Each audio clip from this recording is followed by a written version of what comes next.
Stephen McClurg, the CEO of Canary Capital, believes $3 billion could come into spot XRP products in the first day, in the first 24 hours.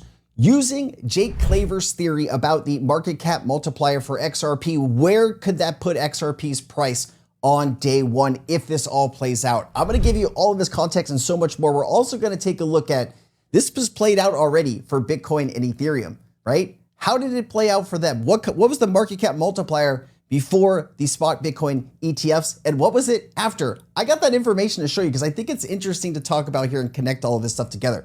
Here is the clip. Paul Barron, Stephen McClurg. Let's play it. Yeah, well, that's what was it, like 3.2 billion in the first, right, 3 billion in one day. So the capacity there for an ETF of seeing in excess of 5 billion in a month for XRP, you feel is underreported. Yeah, I think it is. I think that's a very safe bet, in my opinion. I certainly think that, I mean, let's go kind of back in time when we launched Bitcoin futures when I was with another firm. You know, the first day there was over $1 billion in inflows, which made it at the time one of the top 10 of all time. Yeah. Second Bitcoin futures ETF to launch was still like number 14 of all time at 100 million. So, and that's just day one. So if you think what Bitcoin futures did, I wouldn't be entirely surprised if XRP outperforms what Bitcoin futures did. It's not going to have the same level as Bitcoin, obviously, right. But if it was $1 billion in one day, I mean, I think XRP does 2 or 3 billion day one. Interesting. Well, and the performance of futures has been pretty significant for XRP. So if that's any indicator, obviously that could be huge. Paul Barron is talking about CME futures for XRP, how it grew to 1 billion very quickly, I think faster than any other asset, crypto asset. Let me play this because this is August 31st. This is like 32 days ago. Jake Claver talking about the market cap multiplier for XRP. Let me play it for you and then we'll get into the numbers. I keep hearing about this XRP multiplier. How true is that?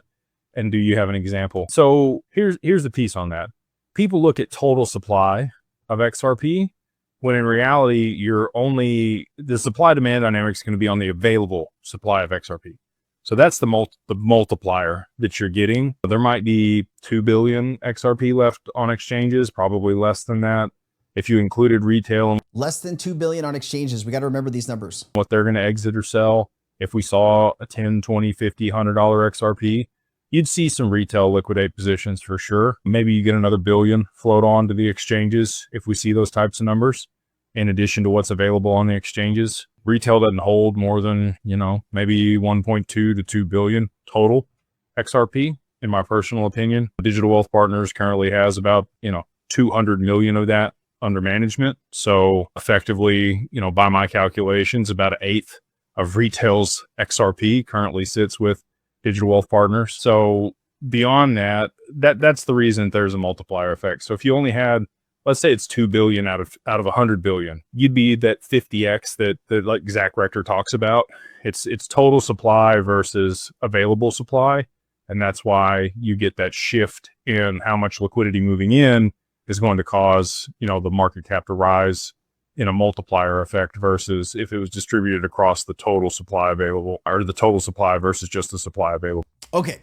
So we're not talking about circulating supply here. We're not talking about the 59 billion and some change. We're talking about actual supply on exchanges, less than 2 billion, Jake says. Okay. And so let's just take a look at these numbers. I wanted to put up 3 billion and I wanted to put up 5 billion. I also wanted to use 50 and 100x and just 250x because I know people want to see like what happens if it's even larger. The reason I used 50 and 100, right, is because 50x is the, Zach Rector, Jake Claver number. But also, if we're talking about $3 billion going into a spot XRP ETF in the first day, that would reduce the supply by half, right? If you have 2 billion open on exchanges and you spend 3 billion on XRP in one day, you probably get close to 1 billion XRP off the exchanges. Now you're talking about only 1 billion XRP left on exchanges, which would make it a 100x multiplier. And if there was even less on exchanges, right? If there was only 500 million on exchanges, you'd be closer to this 250. That's why I wanted to use these numbers. I hope that makes sense to you. So here is 3 billion, here is 5 billion, and here are the prices. Okay, as you can see, a 100x multiplier on 3 billion would be a $150 XRP.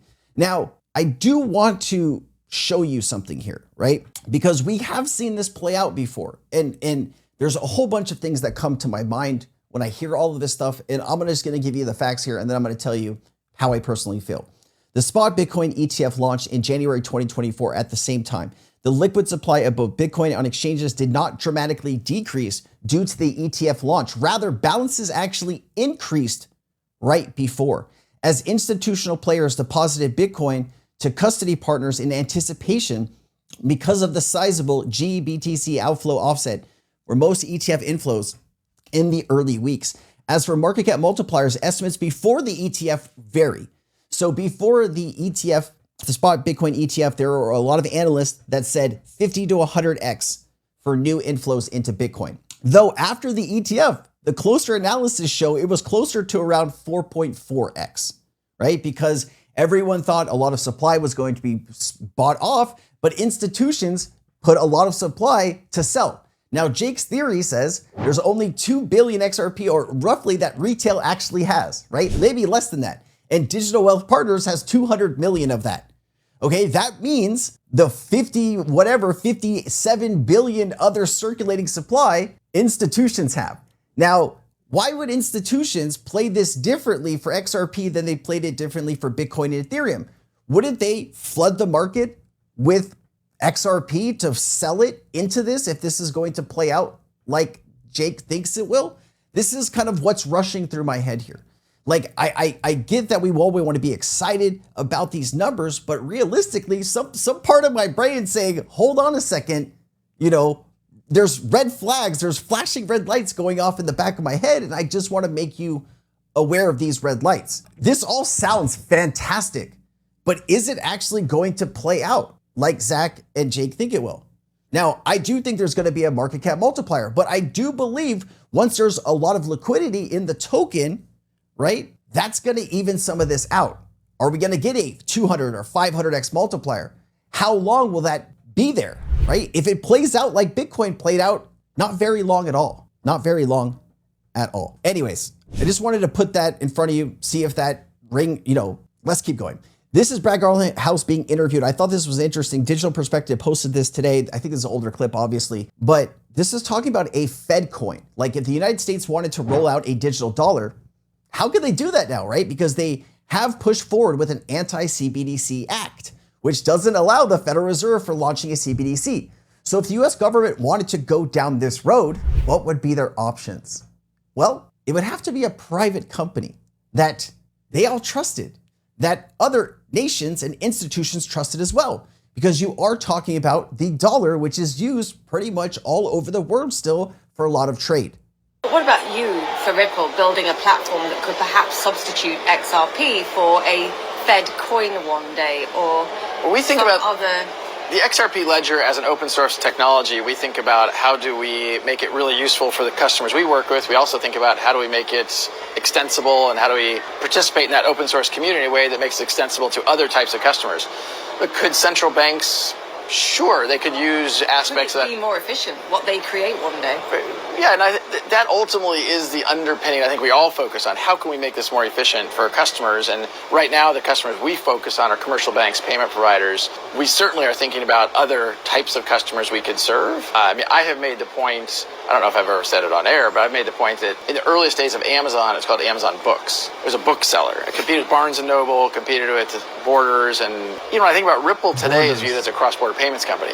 We view ourselves as a blockchain infrastructure company. The first vertical we've done is cross-border payments. We want to make sure we're winning in cross-border payments before we do another vertical, but we will certainly do other verticals leveraging these technologies. So you're open potentially in the future at some point to using the Fed coin or the one coin. I'm pushing because the head of blockchain technology at JP Morgan told me if the Fed came up with a coin, they dumped JP Morgan coin. So I'm asking you whether you're open to the possibility of...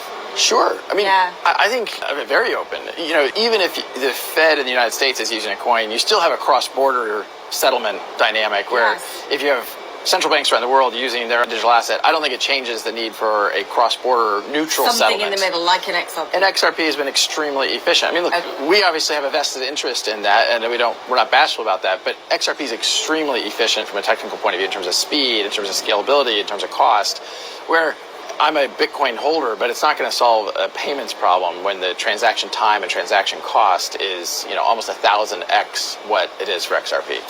Astronomical. Now, I did find this interesting, right? A Fed coin or a digital dollar issued directly by the Federal Reserve would be considered a CBDC, especially if a direct liability of the central bank and if it is a direct liability of the central bank and is distributed for general public use. The recently enacted Anti-CBDC Surveillance State Act prohibits the Fed from issuing, piloting, or implementing any CBDC or digital currency for broad public use, directly or indirectly, without explicit congressional authorization. This means that the Fed cannot roll out a digital dollar using its own infrastructure unless Congress specifically changes the law. So, what do? You call up and say, hey, Brad, I need your help, man.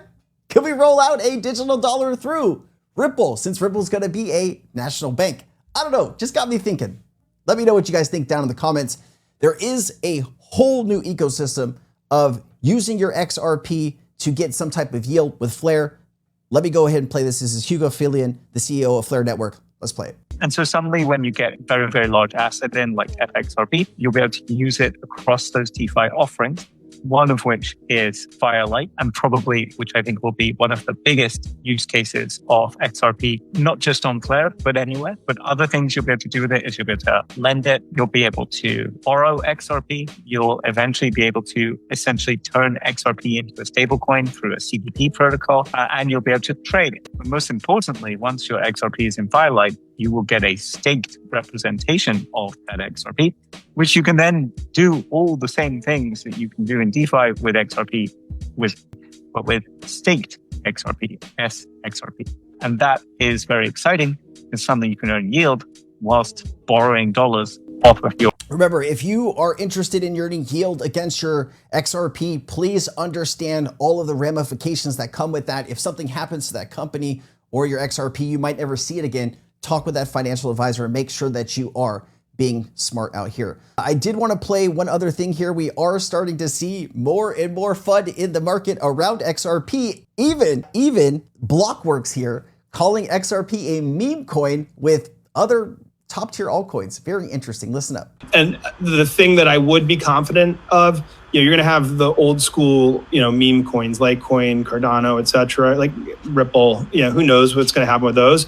But I don't think you're going to have successful meme coins from like the 2022 era on. So meaning, if chains like Aptos and Sui and Story and others don't actually get usage, I don't think in 5 years they're going to be valued where they are today. They will go down. Interesting. So my question to this, right?